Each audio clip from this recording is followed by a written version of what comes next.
Vamos a acercarnos a China a mirar cómo está el gigante asiático. Adrián Díaz Marro, consultor de desarrollo de negocio. Adrián, bienvenido. Buenos días. Hola, buenos días. Gracias por la invitación. ¿Está China preocupando a Occidente de una manera desorbitada o crees que Occidente hace bien estando ahora mismo ya preocupado por lo que puede pasar en el gigante asiático, después sobre todo de la visita que ha habido de Xi Jinping a Estados Unidos? Bueno, la verdad es que Occidente quizá debería preocuparse más de los errores no forzados, de las propias acciones que realizamos nosotros en nuestros países. China la verdad es que ha sido un gigante que hemos dejado crecer, se nos ha ido de las manos y ahora lo vemos como un enemigo en lugar de verlo como muchas veces como una oportunidad. En ese entorno, ¿cómo puede jugar ese nuevo orden mundial que Occidente ha intentado poner, que Rusia, China, pero sobre todo China está intentando que sea diferente, sobre todo de la mano de los BRICS? ¿Cómo se puede jugar ese nuevo orden mundial? Bueno, yo suelo decir que Rusia es el enemigo de final de pantalla, pero China es el enemigo de final de juego, ¿no? Así lo ha configurado Estados Unidos y lo que estamos viendo con Rusia es un entrenamiento. Por desgracia, porque lo vemos todo en términos todavía guerrafriistas y no logramos esa supuesta globalización a la que abanderamos en el pasado, no logramos sacarle un provecho ahora que hay más voces discrepantes, ya no es el uno habla y los demás obedecen. Y sí es cierto, ahora mismo estamos en un momento de cambios, de era del desorden, le llaman algunos. Yo muchas veces me refiero a esto como desorden para quién, ¿no? Pues obviamente había potencias, has mencionado los BRICS, que tienen algo que decir, aunque sea en términos poblacionales, en términos de territorialidad, nuevas alianzas que se van forjando en el mundo y nosotros seguimos pensando que el mundo es una foto y no una película. ¿Es elemento fundamental de relación los BRICS en los próximos años? Personalmente creo que el grupo de los BRICS está sobrevalorado por nosotros, por los que lo tenemos. En realidad son países muy desordenados, muy distintos entre ellos y a veces muy iguales en lo negativo, es decir, tienen intereses enfrentados porque se dedican a lo mismo. No hay una agenda común, sino agendas individuales y no es como las organizaciones como OTAN o como el G7 donde uno habla y los demás obedecen, sino son un grupo de países, en ocasiones pensamos que los lidera China, pero Rusia tiene su propia agenda, India tiene una agenda muy diferenciada. No lo veo tan organizado y tan amenaza como se ve desde Occidente, básicamente para inventarnos estrategias contra ellos. ¿Está China a las puertas de una crisis, Adrián? Pues no lo sabemos. Lo que sí sabemos es que llevamos anunciando esto desde los últimos 40 años. Expertos de todo tipo, economistas, periodistas. Cualquier pequeño cambio en China que no entendemos, porque no entendemos China, nos abre en la comunicación una vía a la próxima crisis, el China se hunde y todo lo demás. Personalmente, desde dentro, yo llevo escuchando esto muchísimo tiempo y la verdad es que me cuesta pensar si es ya, si ahora sí que sí, o si faltan 5 minutos.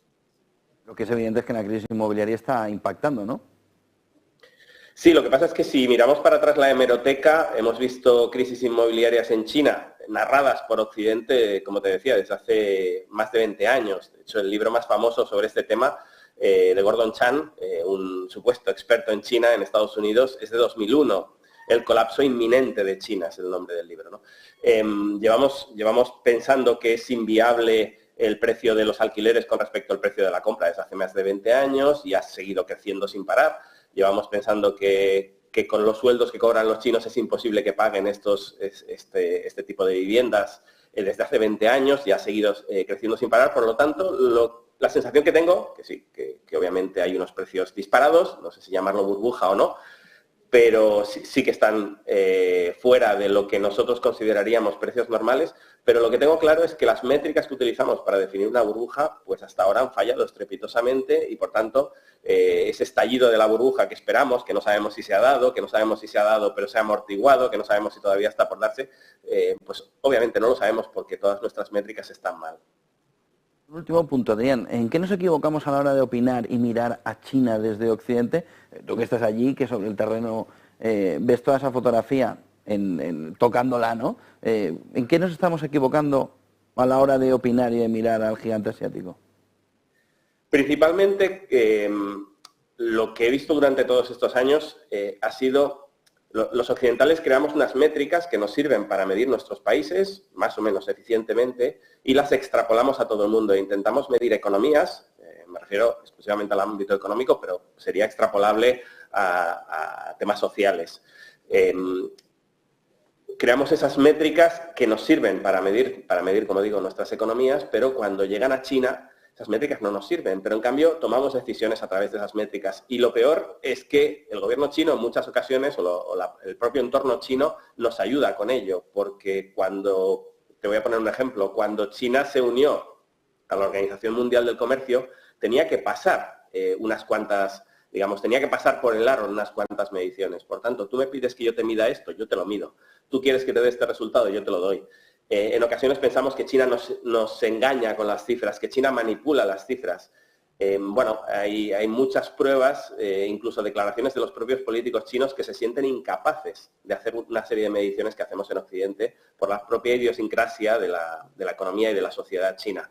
Por tanto, más allá de que podamos pensar en la maldad de los chinos, en que nos manipulan con las cifras, realmente los métodos que tenemos, las métricas que utilizamos, los sistemas de medición que hacemos servir en Occidente principalmente, en muchas ocasiones no son aplicables a China. Entonces nos dan unas observaciones, llegamos a unas conclusiones absolutamente erróneas.